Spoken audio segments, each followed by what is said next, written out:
한번 따라 하실까요? 너희 지체를 의의 무기로 하나님께 드리라. 너희 지체를 의의 무기로 하나님께 드리라. 성경에 보면 우리 인간의 육신 또는 마음 이런 것들을 비유로 하신 것들을 보게 됩니다. 그 중에 하나가 마음을, 사람의 마음을, 우리의 마음을 비유로 하셨는데 무엇으로 비유하셨나요? 밭으로 비유하지 않습니까? 그래서 성경에 보면 네 가지 밭이 나오지 않습니까? 어떤 밭은 길거리 밭, 또 어떤 밭은 돌짝밭, 또 어떤 밭은 가시덩굴 같은 밭, 또 하나의 밭은 옥토와 같은 밭이지 않습니까? 왜 이런 비유를 하게 될까요? 사람은 마음이 어떤지 보이지를 않습니다. 그런데 그 마음이 길과 같은지 돌짝밭인지 가시와 같은지 아니면 옥토밭인지 뭘 해보면 아느냐? 씨를 뿌려보면 알잖아요. 씨를 뿌려보면 압니다. 씨를 뿌려보면 길거리에 있는 밭은 어떻게 됩니까? 이게 뭐 빼글빼글 하니까 그냥 뭐 싹을 틀 수도 없으니까 지나가는 새들이 다 주워 먹지 않습니까? 자, 돌짝밭은 돌멩이 틈에서는 뿌리를 내릴 수가 없으니까 뜨거운 햇빛 아래서 말라 비틀어지는 것이죠. 가시덩굴은 조금 나는 것 같지만 이 모양 저 모양 장애물이 많으니까 이리우리 찢겼다가 싹이 자라지 못하고 그냥 상처투성이로 말라버리고 마는 것이죠. 그러나 옥토밭은 어떻습니까? 뿌리는 대로 자라죠. 뿌리는 대로. 자, 그렇다고 한다면 이 네 가지 밭은 무엇으로 비유한다? 우리 마음과 같다 하는 것이죠. 보이지 않는 마음을 어떻게 할 수 있을까? 말씀을 뿌려보면 안다는 것이죠. 예수님께서 말씀하시기를 이 하나님의 말씀을 선포해 보면 어떤 밭은 그냥 뭐 길거리에 뿌려진 것 같은 거예요. 그래서 뭐 그냥 몸 따로 마음 따로 말씀 따로 떼굴떼굴 굴러다니기 때문에 전혀 그 말씀이 그 마음밭에 뿌리를 내릴 수가 없습니다. 그러다가 보니까 뭐 이 생각 저 생각 뭐 낼름낼름 생각이 다 흐트러져 버리는 거 아니겠습니까? 돌짝밭은 어떻게든지 이 마음을 좀 뿌려진 씨앗을 말씀을 부여잡고 싶어 하지만 이미 뭐 굳을 대로 굳고 강박할 대로 강박하고 완악할 대로 완악해서 이 뿌리가 들어갈 수가 없는 거죠. 마음이 딱딱하게 굳어서. 참 얼마나 가슴 아플까요? 마음이 돌짝밭같이 굳어갖고 이게 안 되는 거죠. 여러분 혹시 그거 아십니까? 회개를 하려고 하는데 회개가 안 돼. 그런 경험 해보셨습니까? 이게 내가 회개를 해야 되는데 말씀을 붙잡고 이게 아닌데 내가 하나님 앞에 나가서 온전하게 지금 내가 기도할 때고 회개할 때인데 이게 안 돼. 회개가 왜 안 될까요? 여기저기 마음이 딱딱하게 굳어서 맹성맹성하고 그냥 하나님 말씀이 아무리 와도 녹여지지가 않아. 이게 돌짝밭과 같은 것이에요. 또 말씀의 씨를 뿌렸는데 가시밭은 어떻습니까? 이게 좀 붙잡고 자라려니까 뭐 이 문제 저 문제 누가 한마디 하고 또 누가 한마디 하고 여러 가지 문제가 생기면 그 문제를 뚫고 나가야 되는데 이게 말씀이 자라다가 여기 부딪히고 주저앉고 저기 부딪히고 주저앉고 저기 부딪히고 하니까 좀 잘한 듯 하다가 무너지고 잘한 듯 무너지게 됩니다. 그럼 어떻게 될까요? 내 안에서 지금 하나님 말씀이 지금 자라다가 무너지고 자라다가 무너진다고 하면 아직 가시밭과 같은 거라 더 자라지를 못하는 것이죠. 그렇다고 한다면 오늘 말씀은 어디서 자라느냐? 옥토밭에서 자라는 것이죠. 옥토밭. 말씀이 심어지는 대로 촉촉하고 부드럽고 은혜가 충만하여 그 말씀이 들어온 대로 그냥 내 안에서 은혜가 되고 감사가 되고 그것이 막 믿음이 되고 기적이 되고 막 선포가 되고 능력이 되고 역사가 되고 그래서 날마다 은혜 속에 사는. 그리고 어떻게 보면 알아요? 그 사람의 얼굴을 보면 알고 입술을 보면 알고 살벌 보면 알잖아요. 한번 따라 하실까요? 하나님 우리 마음을 옥토와 같이 말씀이 뿌려지는 대로 생명이 나타나게 하여 주시옵소서. 진짜 기도 제목은 다른 게 기도 제목이 아니에요. 하나님 우리 마음이 옥토밭이 되게 하여 주시옵소서. 귀가 열려지게 하시고 마음이 열려지게 하시고 눈에 눈물이 쏟아지게 하시며 입술에 기도문이 터지게 하여 주시고 마음에 말씀이 들어오면 말씀이 그러한가 하여 두란노 교회에 있는 그 성도는 이 말씀이 이렇구나, 이 말씀이 이렇구나, 이 말씀이 나에게 오늘 주시는 말씀이구나. 말씀으로 인하여 돌짝 같은 심령이 녹아지고, 말씀으로 인하여 가시 연공키를 다 태워버리고, 그 말씀으로 말미암아 빼앗기지 아니하고 그 말씀 붙잡고 나가서 열매를 맺게 하여 주시옵소서. 다른 기도 제목보다 우선되는 건 뭐다? 주여 내 마음이 옥토와 같게 하여 주시옵소서. 왜냐하면 이게 생명줄이거든요. 말씀이 들어와서 내 안에 들어와서 내 심령을 살려야, 그 다음에 이 영혼이 잘 돼야 범사도 있고 뭐 육체도 있고 삶의 모습도 있지 않겠습니까? 예수님께서 그래서 너희 마음은 네 가지의 밭과 같은데 너희가 옥토의 마음을 갖도록 하나님께 엎드려라. 성경에 보면 이 옥토 같은 마음을 갖지 않으면, 완악한 마음이 되면 이 마음이 운명을 나누잖아요. 오죽하면 하나님께서 그 가인에게 그 딱딱하고 완악하고 막 화가 나고 분노와 막 질투와 시기와 아주 그냥 막 살기 등등하고 적개심에서 그 동생을 쳐서 죽일 정도로 딱딱하게 굳어버린 가시투성이 그 가인을 붙잡고 아무리 그 마음을 녹이려고 하더라도 가인의 마음이 녹지 않잖아요. 죄가 너를 원해. 너는 죄를 다스려야 된다. 하나님 말씀이에요. 가인은 전혀 들은 척도 하지 않습니다. 전혀 귀뚱도 들지 않습니다. 하나님이 말씀을 하셔도 돌짝과 같은 밭에서는 말씀의 역사가 나타나지 않는 것이죠. 그러고 보면 성경 속에서 실패한 사람들은 공통점이 있어요. 공통점이 뭔지 아십니까? 마음이 완악해. 하나님은 그렇게 말씀하셔도요, 난 이렇게 하고 싶어요. 자기 마음대로 하는 거죠. 소위 선악과를 따먹어서 하나님이 그걸 선이라고 말씀하시지만 내가 보기엔 이게 선이에요. 왜? 나도 선악과를 먹었거든. 그러니까 내가 판단한다는 것이죠. 그래서 가인이 하나님을 떠나게 되고, 뭐 성경 속에 다 그렇습니다. 바로도 아무리 이스라엘 백성을 내어보내주고 말씀에 순종하고자 하나 하나님께서 바로의 마음을 완악하게 만들었다. 여기서 아주 무서운 일이 있는 거예요. 내가 회개를 하고 싶어도 회개하지 못하고, 말씀으로 은혜를 받고 싶으나 말씀의 은혜를 얻지 못하는 것은 내가 뭐 기도를 많이 하고 평소 내가 마음이 착하고 부드럽고 가문이 좋아서 말씀을 들을 때 내가 은혜가 넘치는 게 아니더라고 보니까. 하나님께서 그 마음을 완악하게 하면 아무리 말씀을 듣고 싶어도 들려지지가 않더라고. 모세가 와서 아무리 얘기를 하고 10가지 재앙이 쏟아진다고 할지라도 하나님께서 바로의 마음을 완악하게 하니까 이게 안 열리는 거예요. 한번 따라 하실까요? 주여 내 마음이 완악하지 아니하고 하나님의 말씀을 생명인가 싶어서 붙잡고 놓지 않게 하시옵소서. 그러니까 똑같은 말씀을 들어도 어떤 사람은 그건 하나님 생각이고요, 난 이렇게 해야 되겠어, 내가 반드시 이거 아주 그냥 죽여버리겠어요, 이게 가인의 심정이고, 바로는 가슴을 치는 거예요. 자기 자식이 죽어 넘어가는 상황, 온 이 애굽이 난리를 치는 상황 가운데서도 이걸 내가 내보내야 되는데 그 말씀에 순종이 안 돼. 왜? 마음이 완악해져서. 다 성경에 실패한 사람 다 그래요. 똑같은 12명의 제자라도 왜 누구는 예수를 부인하고 배반하고 팝니까? 3년 반, 그게 퀘스천이에요. 3년 반 동안 예수님께서 말씀을 가르치고 죽은 자도 살리고 귀신을 쫓아내고 병든 자를 착 치료하셨어. 그러니 뭐 어마어마한 표적을 다 보았잖아요. 전 성경서에 제일 부러운 사람은 딴 사람보다 12제자가 부러운 거예요. 예수님이 직접 가르치고 같이 동가숙 서가식 해가면서 현장에서 교육받고 현장에서 보고 체험받고 말씀을 육성으로 들었고 예수님을 친히 보았고 만졌지 않습니까?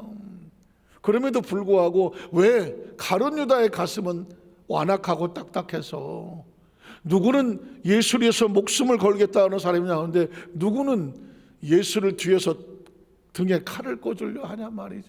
이건 다 마음에서 나오는 거죠. 차라리 너 태어나지 말지. 그렇다고 보면 생명이 뭐냐? 마음인 거예요. 사람의 생명은 마음이더라고. 그리고 그 생명의 마음을 어떻게 쓰임을 받느냐가 따라서 그 사람이 정말 귀한 생명이 될 수 있으며 어떤 생명은 아유 저 생명은 안 태어나야 되는데, 세상에 그런 말이 있나요? 안 태어나야 되는데 이게 무슨 말이야. 생명으로 태어났는데 잘못 쓰여졌다는 거예요. 잘못. 그래서 잘 유용하게 쓰여지는 생명이 있는가 하면 잘못 쓰여지는 생명이 있어요. 똑같은 생명인데요. 그래서 여러분 성경에 보면 또 하나의 비유가 뭐냐, 우리의 몸을 탱크로 비교합니다. 탱크. 혹시 탱크 아십니까? 탱크. 탱크는 뭐 우리나라는 뭐 태극기가 있을 것이고, 미국은 동그란 데 별이 있을 것이고, 북한은 또 뭐 나름대로 거기도 별로 이렇게 되어 있죠. 그게 각 나라마다 마크가 되어 있는데 그 마크만 보고 우리 편이다 너희 편이다 구분 못합니다. 왜냐하면 탱크는 분명히 태극기가 그려져 있어서 태극 마크가 있어서 우리나라 전차인가 보다 했지만, 만에 하나 적에게 빼앗겨서 그 안에 운전병이 우리나라 국군이 아니라 북한 인민군이다 치면 태극 마크네? 우리 전차다. 와, 뭐 이렇게 손을 들었다가 어떻게 될까요? 그냥 꽝입니다. 왜? 그 안에 있는 운전병이, 포수가, 그 안에 있는 군인이 인민군이면 그 탱크가 우리 어디를 쏘겠습니까? 우리를 쏘는 것이죠. 부품이 똑같은 탱크인데 우리 편인 줄 알았는데 그 속에 누가 운전하냐에 따라서 그 포신이 적을 향할 수도 있고 나를 향할 수 있다는 겁니다. 이게 아주 중요한 것입니다. 그래서 우리 몸은 탱크와 같아요. 병기라고 말을 했는데 그 병기라는 말은 다른 말로 바꾸면 탱크와 같은 거예요. 비행기도 마찬가지고 장갑차도 마찬가지고, 누가 그것을 붙잡고 쓰느냐에 따라서 생명을, 우리 편을 살리기도 하고 우리 편을 죽이기도 한다는 것입니다. 그래서 성경에 크리스찬들에게 이렇게 말합니다. 너의 지체를, 너희의 몸과 마음과 생명을 어떻게 써야 되느냐, 사람을 살리면서 의롭게 써야 돼. 절대로 그 하나님이 주신 이 놀라운 탱크보다 엄청난 가치가 있는 이 생명을 가지고 절대로 죄의 도구가 쓰여서는 안 된다. 오늘 성경은 그 이야기를 하고 싶어 합니다. 우리 첫 번째로 우리 육체를 불의의 무기로 내어주지 말아라. 너에게 준 이 엄청난 축복의 탱크를 가지고 이 안에 성령님이 운전을 해야지, 이 안에 마귀가 들어와서, 죄가 들어와서 너를 죄의 도구로 움직이지 못하도록 너희의 지체를 잘 지켜라. 이게 메시지입니다.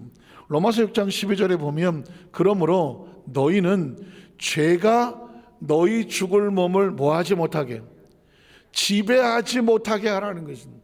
사실은 제가 아까 탱크 얘기를 했지만 탱크는 그 자체는 엄청난 능력을 가지고 있지만 그게 그 속에 누가 운전하느냐에 따라서 그 능력이 나에게 선이 될 수도 있고 악이 될 수도 있습니다. 마찬가지입니다.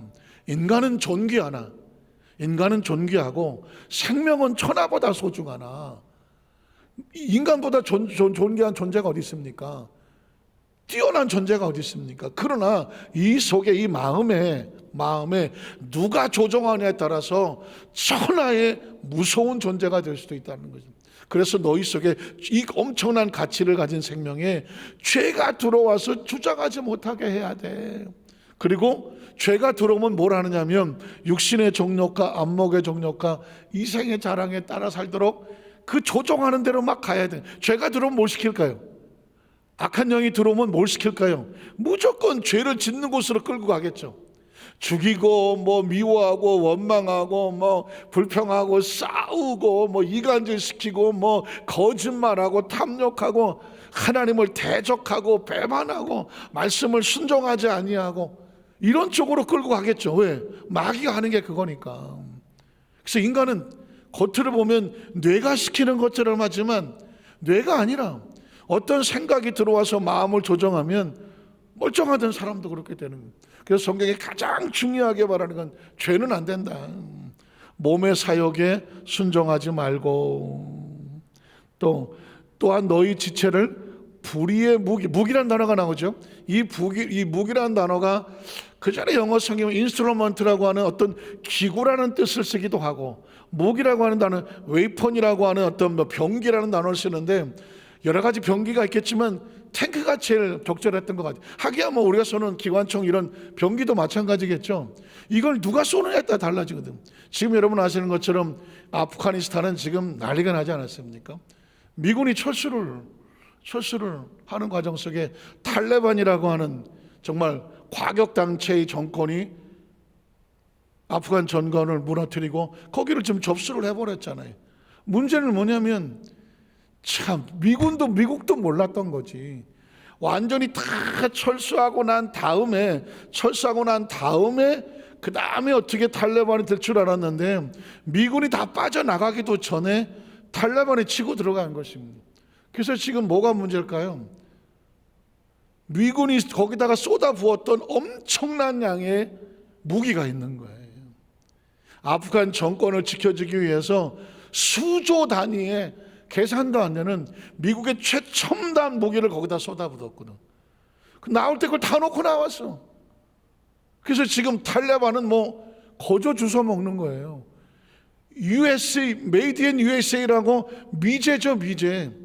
뭐 현재 나오는 무기 중에서 가장 강력한 무기는 미제 아니겠습니까? 미제, 오래간만에 들어보는 미국산 아니겠습니까? 근데 그 엄청난 무기가 지금 앞으로 그대로 남았고요. 시설도 그대로 남았고요. 어쩌면 돈도 뭐 못 빼게 했다고는 하지만 엄청난 양의 돈도 다 놓고 빠졌어요. 탈레반은 그냥 먹었어요. 이제 강력한 단체가 되어버려 말이에요. 만에 하나 그 탈레반이 그 미군에 놓고 간 그 무기를 가지고 IS라고 하는 또 뭐 아주 과격 단체 테러를 해서 움직인다고 하면 이건 뭐 미군이 만든 무기에 뭐 아군이 죽어나갈 상황이 돼. 이런 거예요. 무기라고 하는 거는 누가 붙잡아 쓰느냐에 따라서 나에게 선이 되기도 하지만 내가 만든 총이 날 죽이기도 한다는 것이죠. 인간이라고 하는 것은 무기와 같아요. 잘 쓰면 천하보다 소중한 존재가 되지만 잘못 쓰면 이건 천하의 하나님을 대적하는 죄의 도구가 되고 마귀의 하수인이 될 수 있는 것이죠. 오늘 성경에 너희 지체를 불의의 무기로 죄에게 내주지 말라 하는 얘기는 인간은 무기가 될 수가 있어요. 어떤 무기가 될 수 있느냐? 죄가 들어오면 죄를 가지고 하나님의 형상과 모양을 닮은 인간이, 사람이 그걸 가지고 있는 모든 걸 동원해서 하나님을 대적하고 하나님의 일을 방해하며 마귀의 하수인 노릇을 하게 되면 죄의 무기가 되는 것이죠. 오늘 저와 여러분은 이런 관점에서의 사고를 넓혀야 되죠. 아, 내가 왜 믿음을 지켜야 되나? 내가 왜 신앙을 지켜야 되나? 내가 왜 의를 지켜야 되나? 내가 왜 사명과 직분을 지키면서 하나님께서 원하시는 각자의 모습대로 이 자리를 놓치면 안 되나? 이유는 뭐냐면 나는 최고의 작품이나 내 안에 성령님이 계셔야 돼요. 내 안에 성령님이 계셔야 최고의 진가가 빛이 나는 것이지, 인간이 그 속에 성령님이 떠나고 죄가 들어오게 되면 그 엄청난 가치를 가지고 뭐가 되느냐? 가장 초라하고 가장 무서운 존재로 전락할 수 있기 때문입니다. 여러분, 마귀가 그렇지 않습니까? 마귀는요, 아시는 것처럼 하나님의 그 천사들 가운데 가브리엘, 미가엘, 루시엘 세 명의 천군 천사장이 있었다는 거 아닙니까? 가브리엘은 천사장으로 많은 하나님의 마치 비서실장과 같이 그 좋은 소식을 전하는 가브리엘입니다. 미가엘은 뭐 영어로 마이클 표현했지만 천군장이, 그 천사의 군대를 장악하는 그 천군장이라고 하는 마이클 미가엘 천사장이라고 그러는데, 루시엘은 뭐냐면 하나님을 영화롭게 하는 찬양을 하는 찬양의 주관자거든요. 그래서 어떤 그 예전에 그 책에 보면, 성경에 그런 얘기는 없지만은 이 루시엘에서 쓴 음악의 기원에 보면 이 루시퍼는, 원래 루시엘은 머리끝부터 발끝까지가 악기였다는 거죠. 그러니까 온몸이 악기야. 그러니까 이 천사가 움직이면 움직이는 대로 엄청난 천상의 온율이 움직여서 하나님을 영화롭게 하며 모든 사람을 이뻐해. 그러니까 그 엄청난 찬양이 나오고 음악이 나오고 하나님을 영화롭게 하니까 사람들이 얼마나 그 루시엘을 존경하며 부러워하며 그리고 높이 했겠습니까? 그러니까 그렇게 하나님 옆에서 찬양하는 도구로 쓰였을 때는 최상의 작품이었어요. 그런데 아시는 것처럼 이사 14장에 보면 내가 저 하나님보다 높아지리라. 교만이 그 머리 꼭대기에 올라오면서 그가 저주를 받아 땅에 추락을 하게 되잖아요. 똑같은 몸인데, 똑같은 존재인데 하나님의 쓰임 받을 때는 모든 게 아름다운 음악으로 찬양으로 영광을 돌렸지만 추락하고 나니까는 지금 지옥의 가장 밑바닥에서 수많은 영혼을 도적질하고 있는 악의 화신이 되어 있지 않습니까? 사람으로 태어나서 존재하는 이상 예수를 믿고 나서 우리가 어떤 존재가 되어야 되느냐라고 한다면 어떻게 될까요? 죄와 싸워야 되고 이겨야 되고 우리를 어떻게 해야 된다? 지켜내야 돼. 지켜내야 돼. 마귀가 우리 틈타지 못하도록 지켜내야 되는 것입니다. 그래서 두 번째로 우리 육체를 의의 무기로 하나님께 드려라 라고 말씀하는 것입니다. 한번 따라 하실까요? 의의 무기로 하나님께 드리자. 그러니까 우리 몸은 무기라고 말했습니다.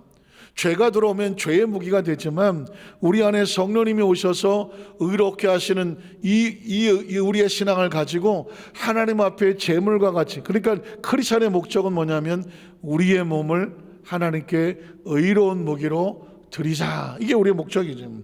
로마서 6장 13절 하반절에 보면 오직 너희 자신을 죽은 자 가운데서 다시 살아난 자 같이 하나님 앞에 드리며, 한번 따라하세요. 하나님께 드리며. 그러니까 우리는 예수를 믿고 하나님의 자녀가 되어지면 내 삶의 목적은 뭐냐면 하나님을 영화롭게 하며 하나님이 기뻐하시는 제물 되게 하여 주시옵소서. 하나님께 드리며. 그래서 신앙에는 두 종류의 신앙이 있어요. 어린아이의 신앙이 있고 성숙한 신앙이 있는데, 우리가 어린아이를 키워보면 어린아이는 맨날 뭐 하라고 그래요?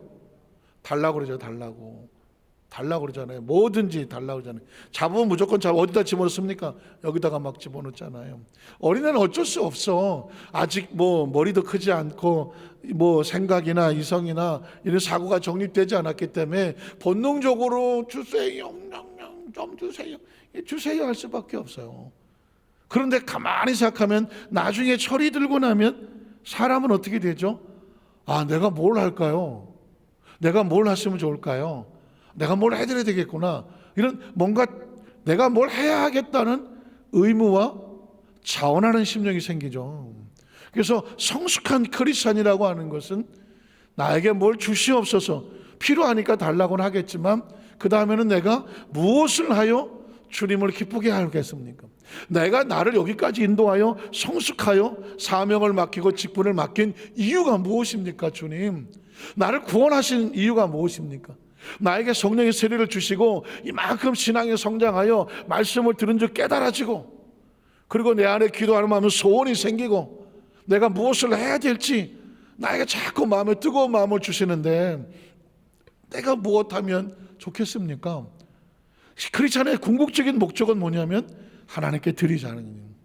나를 불의가 아닌 의의 도구로, 죽었다 예수 그리스도가 살아난 자와 같이 예수와 함께 살았으면 하나님께 뭐하는 자가 되자? 의의 제물로 드리는 자가 되자는, 의의 제물로. 그래서 저와 여러분이 이 세상을 떠난 다음에 천국에 가서 결산을 한다면 너희가 이 땅에서 뭐 하다가 왔느냐? 그럼 맨날 주택용 했다가 왔다가 하는 거예요. 나는 하나님의 나라를 위해서 이렇게 이런 걸 하나님께 드렸습니다. 여기서 드린다고 하는 것은 뭘 어떤 물건을 드린다 이런 것보다 할 수 있는 내 마음이 하나님의 나라를 위해서 필요할 때 나를 써주시옵소서. 주님의 도구로 쓰임받는 게 최상의 축복이거든요. 제가 그 전에 다른 교회 등에 있을 때에 장애인들, 요즘 도쿄에서 장애인들 패럴림픽을 하고 있는데 진짜 장애인들 대단합니다. 이집트 탁구 선수 하나 보셨나요? 두 팔이 없어. 두 팔이 없는데 탁구를 어떻게 쳐요? 탁구채를 입에다 물었어. 입에다 묻고 공은 어떻게 던져?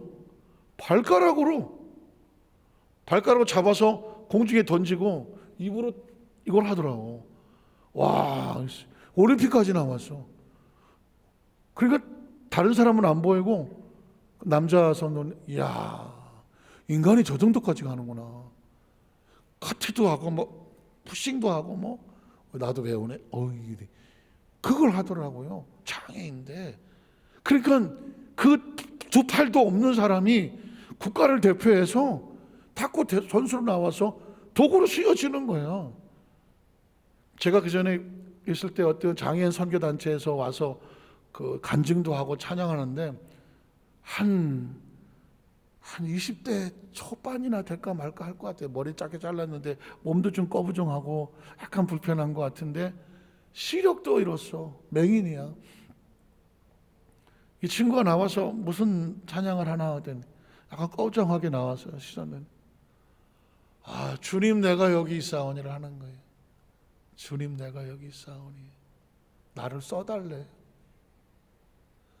나를 써달래. 다른 목사님 뒤에 앉아갖고는 얼마를 울었나. 30대 같은데 내가 얼마나 울었는지 몰라요. 뭘 쓸 게 어딨어. 몸도 꺼부정하고 눈도 안 보이는데 근데 날 써달래. 주님 내가 여기 있사오니 나를 써주소서. 내 부족한 이 몸을 주님께 온전히 드립니다. 그 친구는 눈도 안 보이니까 잘 걷지도 못하고 몸도 불편한데 찬양의 은혜를 주셔갖고 그 찬양 선교단에 와서 세워지는 것마다 자기 목이 그 목소리로 하나님을 찬양하는 그 도구로 감격해서 쓰는 거예요. 한번 따라왔을 거예요. 주님 나를 써주시옵소서. 여러분 인생이 참 이게 쓸데없는 얘기고 하지도 말아야 되겠지만 인생은 너무 빠르잖아요. 너무 빠르잖아요. 눈 깜짝할 새잖아요. 결국은 너 어떻게 쓰임 받다 왔느냐 그거거든요. 어떻게 쓰임 받냐. 남은 거 그거밖에 없습니다. 우리가 인생을 지나고 나서 먼 훗날 그래 난 하나님께서 이렇게 써주셔서 감사합니다라고 하는 무언가 써주신 것에 대한 의미가 있는가 하면 어느 날 보니까 나이 먹어서 제일 힘든 게 뭘 것 같아요? 나 뭐 했지? 내 인생은 뭐지? 난 뭘 했지? 가만히 돌아봐서 내가 한 게 없다면 너무 허무하지 않겠습니까? 하나님의 나라를 위해서 주님 내가 여기 있사오니 나를 써주시옵소서. 제물이란 그런 거거든. 의의 제물로 하나님 앞에 드려라. 말씀을 정리합니다. 14절에 보면 이렇게 기록하고 있습니다. 죄가 너희를 주장하지 못한다.